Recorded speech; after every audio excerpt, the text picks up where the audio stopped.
Hello everybody. Testing, 1, 2, 3. Okay, so it's been a while since I've done a video, but this one was quite exciting. I was following the OpenGL Super Bible, Graham Sellers, the 7th edition? 7th edition, okay. In his subject of instance to rendering. So I went ahead and actually did this. I'm going to kind of breeze through this, so forgive me if I don't cover everything, but it's very exciting, so I'm going to try to show you as much as possible. Um, so the first thing I do is, I believe from a previous video, do the instancing, or the frame buffer. So I draw all of the gems onto the texture, so it's still the 20 by 20 texture, and all the gems are drawn onto the texture. Okay, so that's not new. What is new is the way that let's see if I can find the code here. Okay, so I don't think we have any global variables for this. Okay, so let's go down here. So we're still sending the cube, okay? And I just changed my cube positions now into a static array of floats. And I'm still going to draw 2,500 cubes in their unique positions, okay, that we determine right here, and give them each a texture ID, which is also a static float array, okay. So I loop through here and I create their positions. Now, the I and J make it a flat surface, and then I just vary the Y altitude right here, okay. So I start with 1, and then I add random 40 divided by 20, which is 0 to 2. So each cube will go from 1 to 3 in height, okay? And then the texture ID, this kind of fouled me up a little bit because I wasn't doing the array index quite right, but I figured that out. I'm getting better at figuring that stuff out. And then this right here sets the texture ID because we're indexing into the texture 0 to 400. Okay, great. So now, the thing that's exciting about this, if you look at the way, here's the VAO. Now this is very, very different from what I've done before. This is the first time that I've ever put data from 3 separate, what do you call it, static arrays, you could say, into the buffer to be used in different ways. Now the first 2 down here are normal, the position attribute and the texture coordinate attribute. That's for the initial cube prefab. Okay, so the first single cube that becomes our instance, and then we want multiple instances of that. So the actual cube positions is in slot number 2, which is the 3rd slot. Okay, its size is 3 and they're floats. I put 0 right here. Okay, so instead of sending the stride as how much data it needs to skip over to get to the beginning of the next piece of data for the structure, it's all packed in. I'll explain that more in a little second here. And then the index into that skips over the first bit of data for the vertices, which you remember is our cube prefab. Okay, so it's our pre-built cube, which eventually I do want to put that into the geometry shader, but that's for a whole another video in the future here. So anyways, so oh wait, I forgot we're down here.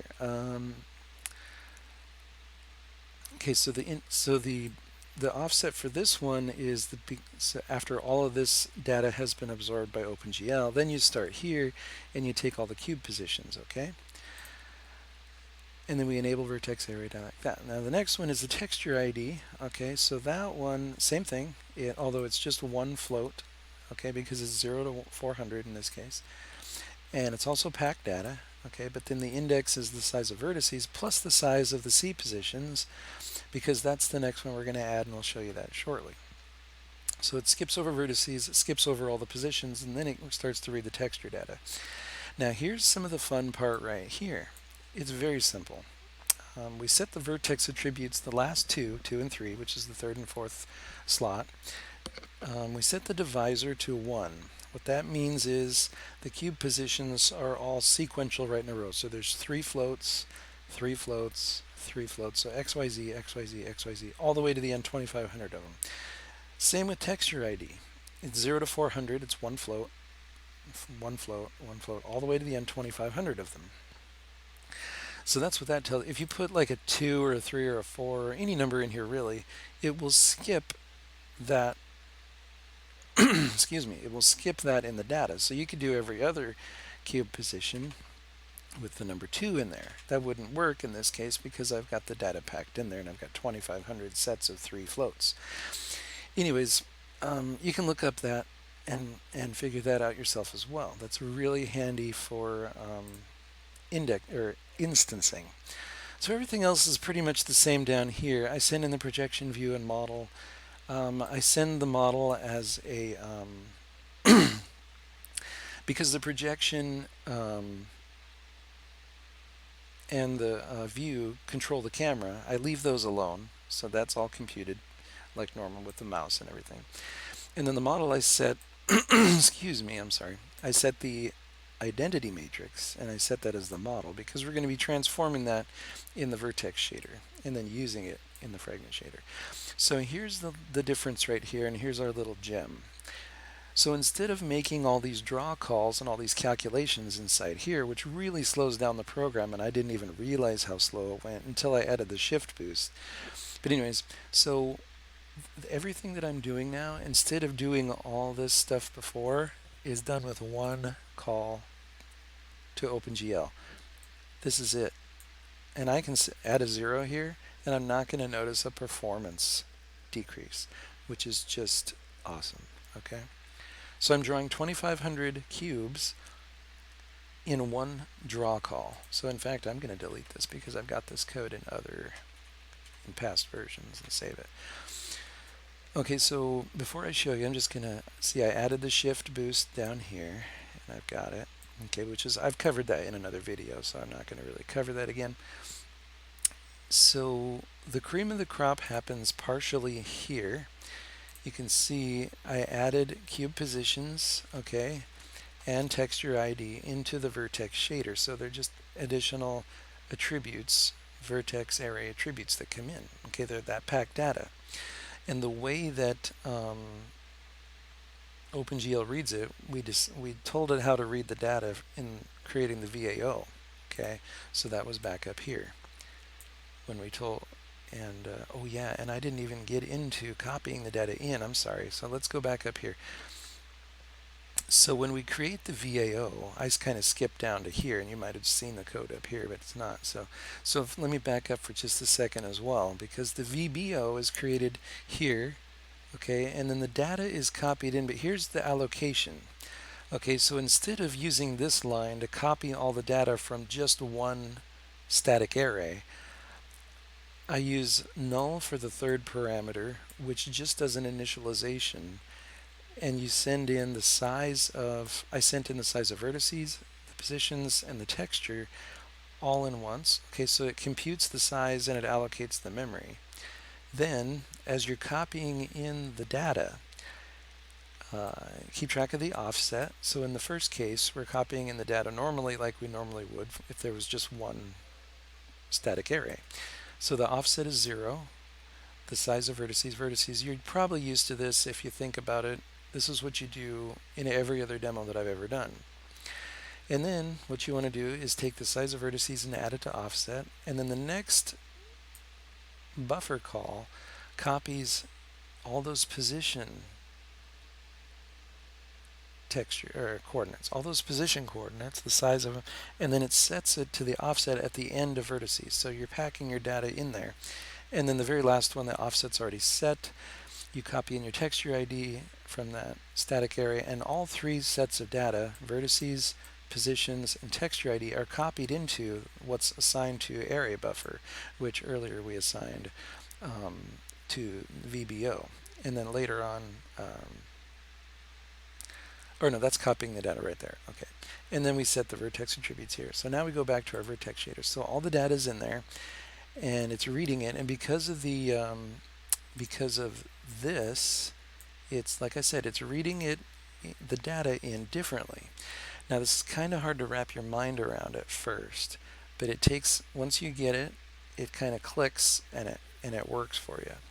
So every single time as it's processing each of those cube positions and texture ID, right? So there's 2,500 of those. But this right here, there's only one set. So because we've specified vertex attrib divisor, okay, as a way to read in the data, and we've specified that when we're drawing the data, we're drawing as an instance draw of 2,500. So what it does is this data is read once, and it remembers this data 2,500 times as it's reading in these. Okay, so if you can imagine it, the vertex shader is going to run the first time, and every time it's going to read just one set of a position and text coordinate for the cube. And then the first time it's also going to read one set of cube positions and texture ID and put that in here. Well, the texture ID, we just pass it on. So it goes here, it goes out, that's it. That's all that happens with the texture ID. Now don't get that confused, which I kind of did at first, but not for very long, with the texture coordinate for the initial cube prefab. That is passed along as well, but that is the same every single time. This one changes every single time. So if you can imagine, our vertex shader is running 2,500 times.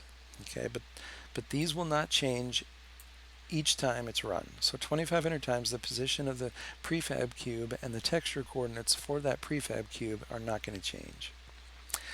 So the only thing that really changes in here is the GL position, which I add the original position from the prefab cube, and then we transform the position with each time through with this cube positions, okay? And then in the fragment shader, so it's normal, it receives this every single time, that's the same. This changes every time. So I've only got one texture for now. We're going to work on getting multiple textures and figure that out. We don't need that one in there anymore either, so we can take that out. So our frag color, now here's where I kind of had to, this took me a while to figure out, maybe about an hour to figure this out today. But so this text ID goes from 0 to 400, right? It's a random number. So the x coordinate, and now if you picture this, I had to picture it like this. So picture your cube, okay? So your cube initially is just sampling from one corner to the next through the fragment shader, 0 to 1. Okay, so what you want to do, what I wanted to do initially is set the sample, because it's what I'm drawing onto my texture in the frame buffer, right? So there's 20 by 20. So I'm changing the amount that it's sampling from 0 to 1, and I'm squeezing it down by multiplying it by 0.05. So now it's just going to sample from 0 to 0.5. So it's only going to get one section of that 20 by 20. But the question is, where is it going to start? Well, initially it starts at 0, 0. But in this case, I'm going to change it to start somewhere in the texture, because I want to point out one of those 20 by 20 textures. So I send in a number 0 to 400, and what I have to do is, with the x coordinate, you use this fractional function, which is a built-in function for the fragment shader, and you divide by 20. And it will just take the fractional part. So no matter what number 0 to 400, you're going to get a number less than 1, and it's going to be divisible by 0.05. So that's going to tell, like the first time, if it's 0, so if it's 0, it's just going to be 0. If it's the number 1, it's going to be, 0.05. And that just sets the beginning of where the sampler is going to start. And now this one kind of messed me up a little bit, but it makes sense. So the text ID divided by 20 as using the floor function. So again, for the first 20, so follow me here, 0 to 19, okay, that number is going to be 0. So it's going to be 0.05 times 0, 0. So it's not going to go anywhere except for that first row. The next row, it's going to be 20 to 39. So that's going to be the number 1. But you don't want to start sampling at 1 because that's the end of your texture. So I had to you have to squeeze this down into 0.05 increments. So if it's 1, it's actually just going to be bumping up to the next row 0.05. Okay. Think about that for a while. It took me a while to get it, and here's the ultimate result. And you don't notice anything. Believe it or not, you don't notice a thing, because look at this. They're they're all different, sampled from that texture, and there's different the 400 of them, and it's just screaming through here, faster than fast. And what I did, I actually had to tone down the shift boost down here because it was going so fast. And I've even got it toned down here, so I'm going to tone it down again by 10 times, but we'll go up to there like that. Because now, instead of 2,500 draw calls, it's doing it with one draw call. This is slowed down so much. And I was able to put in I can put in different cube positions, so these cubes don't even have to be all in a floor arrangement like this. I can make trees, I can make mountains, hills, I can make structures, and that's what's next, frankly. And you can see I'm sampling from any of the textures, and it's just gorgeous. It's absolutely gorgeous. So instance rendering allows you to literally draw thousands, millions in one draw call, and it's just hilarious because it's so quick. And that shows you the power of the GPU when you can fully harness it, and it's just amazing. So anyways, I hope you like this. I think it's gorgeous, and I'm really having a good time now at this point because I'm set up to make a Minecraft clone with this. So again, want to shout out to learnopengl.com. I want to shout out to Graham Sellers, Richard Wright, and Nicholas Haynell. They did the OpenGL Super Bible. John Kessenich and Graham Sellers, and Dave Schreiner that did the Red Book. Initially, I had some trouble getting started with OpenGL with those books, but the learnopengl.com really provided a great intro into OpenGL. I'm probably just, hopefully weeks or months away here from contacting a publisher and getting started with an actual video game, which I have a bunch of ideas. I just have to get my head wrapped around the fact that I can do this. So please follow along and watch my future videos. I'm not sure what's coming next. I think I want to do something fun with lighting. I want to do more with instance rendering here. I want to just get some trees going, get some really weird things going on a map, and see how map loading and saving works, and kind of get that going. And I just wanted to update you real quick. I know there's a lot to cover in this video, but if you look into instance rendering, it's really exciting. I've done instance rendering before, but just with points and just making simple 2D stuff. This is 3D, taking it into the 3D realm, which is actually amazing. So, all right, well, thanks again for watching. Stay tuned for more, and I love y'all. Have a great day, night, evening, middle of the night, whenever you're watching this. And I hope this at least illuminates instance rendering for a few or all of you. All right, thanks again.